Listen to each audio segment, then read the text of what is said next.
My guest joined me now virtually, Dr. Osaze Iyoha. Dr. Osaze Iyoha is an economist, someone who understands the economic dynamics properly. Doc, good afternoon. Good afternoon, bro. How are you, host? I'm fine. Good afternoon, and good to have you on the show. Yeah, thanks for having me. All right. Nice being here. Okay. So, we've been passing through a whole lot in Nigeria lately. The economy have not been balancing for so many persons in business. And there has been so much talk over the new national minimum wage between organized labor and the government. But yesterday, graciously, agreement was reached for the new national minimum wage, which is now standing at 70,000 naira as against the previous 30,000 naira used to be. Now, is there any way forward for an average Nigerian who will be earning this still little sum with the way the Nigerian economy is presently and currently?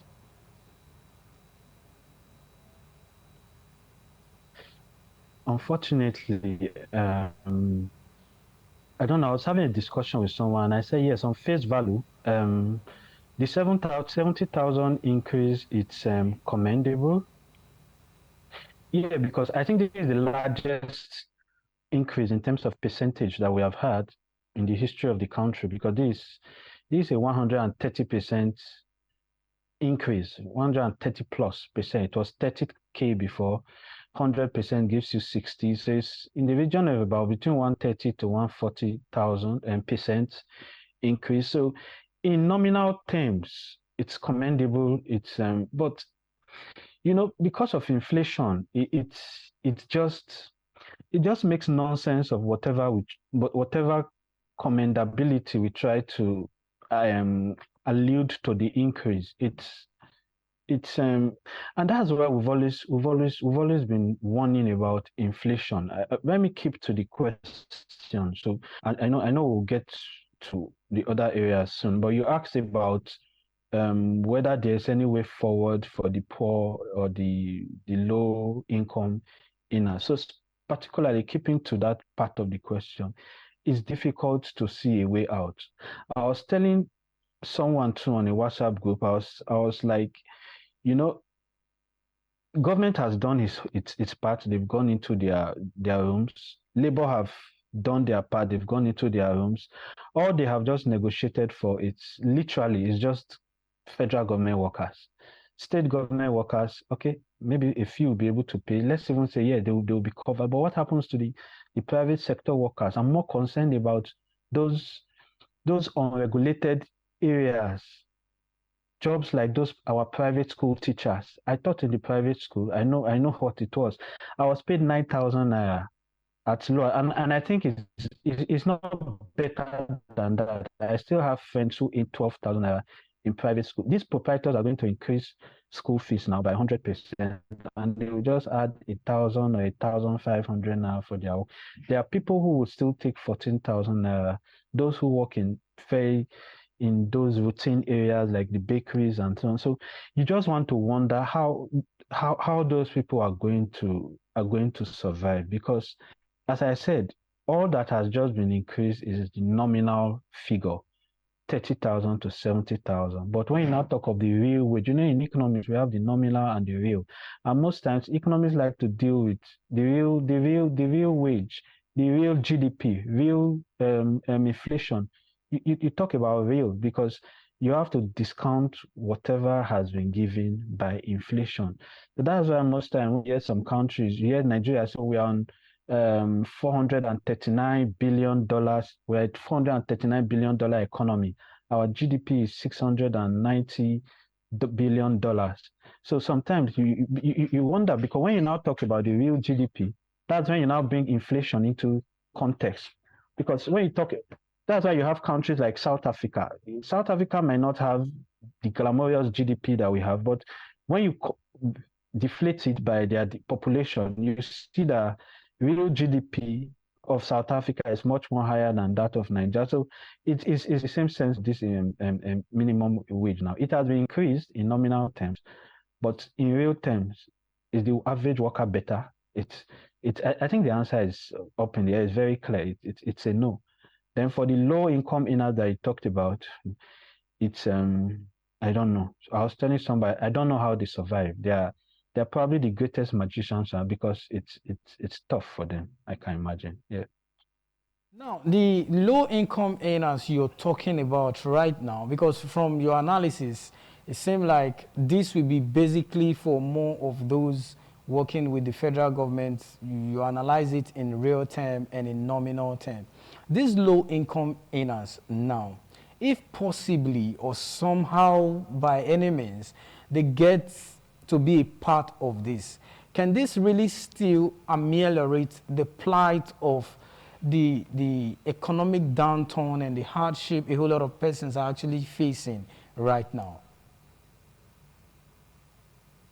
Of course, it doesn't. When that's what I said, the real wage.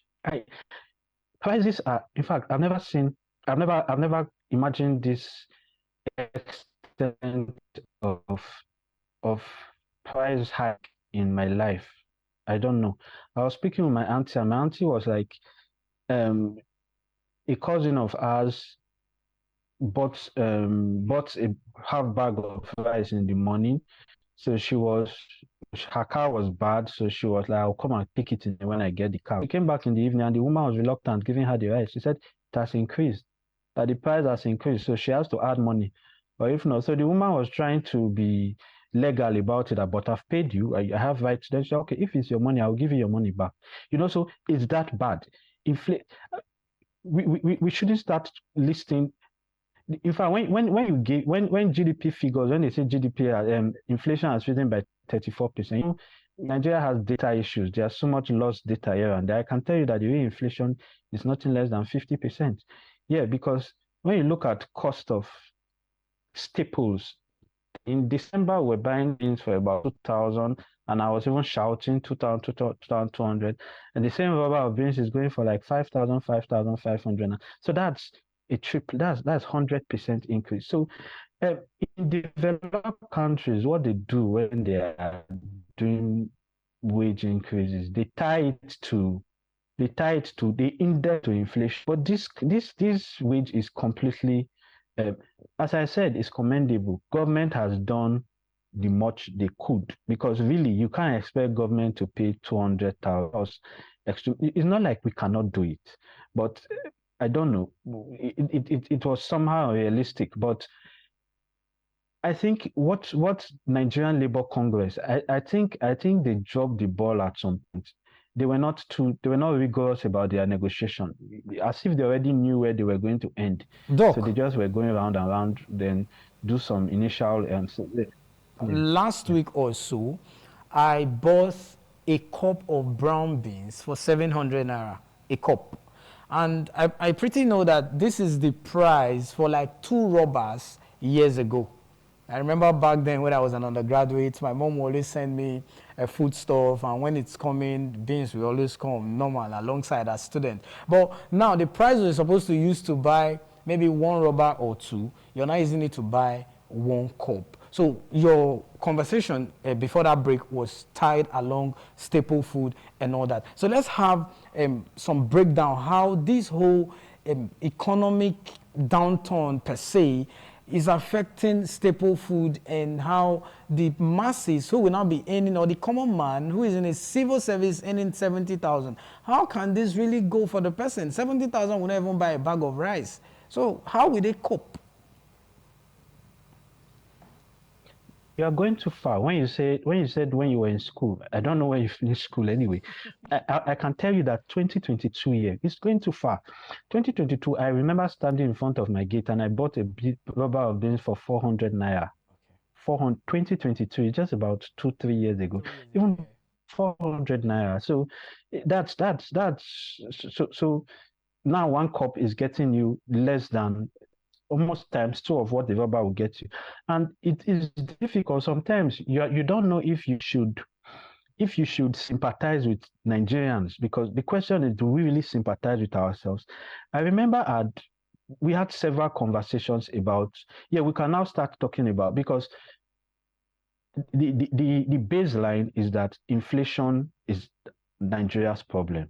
We can go talk left. Anybody, any economist who analyzes it without analyzing inflation, see, even though the government makes minimum wage 250,000, it will still be difficult. So most times, I thought the best, what Labour should have been asking for is not a wage increase, because when it was 30,000, when Buhari increased the wage to 30,000, a bag of rice was 11,000, right?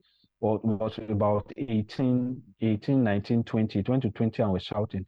So it means the minimum wage was still better in real terms, 30 to about 18 thousand naira for a bag. But now a bag of rice is over 70,000. Depending on the type you are buying, it's even some even go for 90, 100,000, and wage is 70,000. So it means that the average worker is worse off now than he was 3 years ago, even if wage has been increased by 133%. So that's why we talked about the real wage. So what does that tell us? It tells us that there's an inflation problem. And I think that is what we should have been addressing. And I think we warned about it. I know my boss, Sonny Dukokoso, might want to recall, and so many other interviews I had, I always kept warning that this fuel subsidy that the country is about to remove is going to take us into chaos. It seems like the inflation rate has affected a whole lot, basically. So let's now delve into the inflation part of the Nigerian economy on the conversation this afternoon. Now, inflation headline standing at 40.87%. This was the one recently released by the NBS. Why? No, headline standing at 38, while food inflation is standing at 40.87. Is there a way forward? Can the economy actually have a place to stay with this whole inflation figure on a daily basis rising? Because I heard you mention that if we should go by the real statistics, inflation is more than 50%. Yeah, I know the program will be ending soon. So wrapping up. So just in form of highlights, I was just before the break, I was talking about fuel subsidy. Removal of fuel subsidy being a very, very major driver of this current inflation that we're facing. And I was saying that I was just playing back on YouTube some of the videos that, YouTube, where I kept saying that inflation will get to 40% if we remove this subsidy, this fuel subsidy. And it's really no surprise. See, there is no country that does not subsidize something. I kept saying it. Fuel is an integral part. Petrol is an integral part of the Nigerian people and the Nigerian. Look at the beans, right? Empirical facts. Look at the beans that we're talking about. Beans started increasing from 2023, thereabout. Beans, onions, most of those things that come from the north. Why? Because of diesel was deregulated around 2023, beginning of 2023. So we noticed that beans, all of a sudden, beans were buying for 400, round up to 1,800. It first went to 1,500, 1,800, 2,000. Same thing with tomatoes, same thing with most of those things that come from the north. But you notice that things like yam, the native yam, Gary was still okay. I was still buying a rubber of Gary 400, 500, even till last year. But what happened when fuel was now removed? Fuel subsidy was big. That was so those other crops, those yam, beans, and so on, was because they were coming from the north. And you had most of those all the trucks who bring these things, they use diesel, and diesel was deregulated. But fuel remained 187 thereabout. So other staples that we get from our local market like pineapple, Gary, and so on was still okay. But we said when fuel subsidy was now removed, you saw Gary has gone to join his counterparts, rice and beans, because why? You now have those small Audi and the rest who go to all those our local markets, Udo, and so on. They use fuel. So it's also increased, and the multiplier effect too, because you have, for example, I don't need to be a farmer. I have to buy Gary. Gary is 2,000, for example. I own my house. I own a car.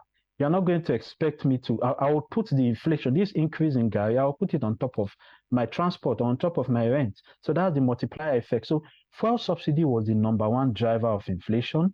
And exchange rate now came in, so the government came with too many things at the same time.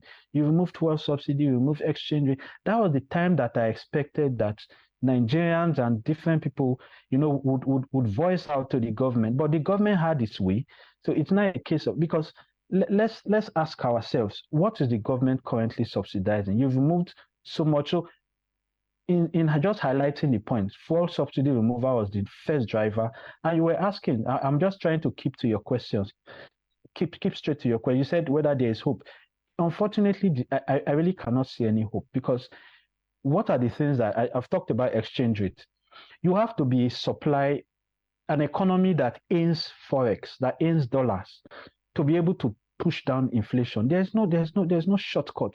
CBN tried doing selling forex to BDCs. I told my friend, I said, this is just a short-term measure. It will go back, because CBN could not sustain it. During the 1 or 2 months they tried it, we saw foreign exchange reserves drop from about 35 billion to about 33, and they had to stop. Now I've heard they want to start again, because if you heard, the foreign exchange reserve has gained in the last 1 or 2 months, it has come to 34.19, and CBN wants to start. All those will just be, we're even affecting the economy the more. The only way to get enough forex, because other than fuel subsidy, the other issue also has been forex, because most of Nigeria is an import-dependent economy. Almost everything we eat, or almost everything we manufacture and so on, it's imported. So it means that you need to have enough forex to buy all those commodities, and you don't have that. Why? Because of oil. Also, that's why I said it's difficult for me to express any hope. See, NNPC recently, they have said that they want to collect a crude oil backed loan of $2 billion. It's on Google. So far, this is something that is not in the public glare. But the truth about it is that I was listening to you talking about barrels of oil, 2 million. See, no matter how much we increase our barrels of oil, the secret is that the Nigerian government this current government and the government before this has literally contracted our oil to different creditors. So the real value of oil proceeds that Nigeria gets after selling its oil is less than 200,000 barrels. So, for example, we produce 1,400 barrels. Just before the election, Nigeria took a loan to carry out, to bankroll her elections. And the country used about 300,000 barrels, was contracted to the funders of the loan that we used to conduct the last election. 300,000 barrels for the next 10 years. There was a loan that the Nigerian government took, $3 billion. I don't know if you were aware, free exim. Just beginning of this year, to when the Minister of Finance came over, we are expecting 3 billion from Exim Bank and so on. It was a forward contract. It was part of our oil. About $500,000 was also used as exchange for this. So Nigerian government, the Buhari administration also did some contractor agreement with our oil. Have you noticed also that Dangote is importing oil from US? Why? This is a country that is blessed. Nigeria's oil is the best oil in the world, the Brent crude, best oil in the world. But Dangote is going to import crude oil to the refinery. Why? Because the country literally does not have any oil. Again, we've contracted most of our crude oil. Yes, done contractor agreement, forward agreements for the next 10 years, 20 years agreement. So it means that in technical terms, the amount of crude, so if we produce 1,400,000 barrels, I can tell you that just about 200,000 barrels that comes to the federal consolidated revenue fund. The others they've used it to do some contracts, forward contract with loans that have been collected. Okay. So it means that our only source of getting forex is also not sure. So I don't know, it's difficult for us to express any hope. Yeah. And until you get enough dollars, you really cannot bring down inflation. Okay. Actually. Doc, I really want to appreciate you and thank you for your time, despite 1 or 2 challenges. But I'm pretty sure we will still have more time to talk about this, because the economy of Nigeria as it stands today, we should be honest, is not favorable to anybody. That is just the truth. But definitely with time, we'll still have more time for more of this conversation. Thank you very much for your time and your insight on the show this afternoon. I really appreciate you, sir. Thank you for having me. Thank you. Yeah. All right, that's the size of our package on the show this afternoon. It's been so much conversation about Nigeria economy. Like I said earlier, Nigeria is a living conversation, never-ending discussion. We talk about it every day, pending when we begin to see positive results. On behalf of my entire team, those behind cameras, putting everything in place to make sure the show was a success, we thank you for your time on the show this afternoon. I really want to thank you for spending your time with us on the program. I'm Lawrence Osifo, thanking you for watching. See you again, and bye for now.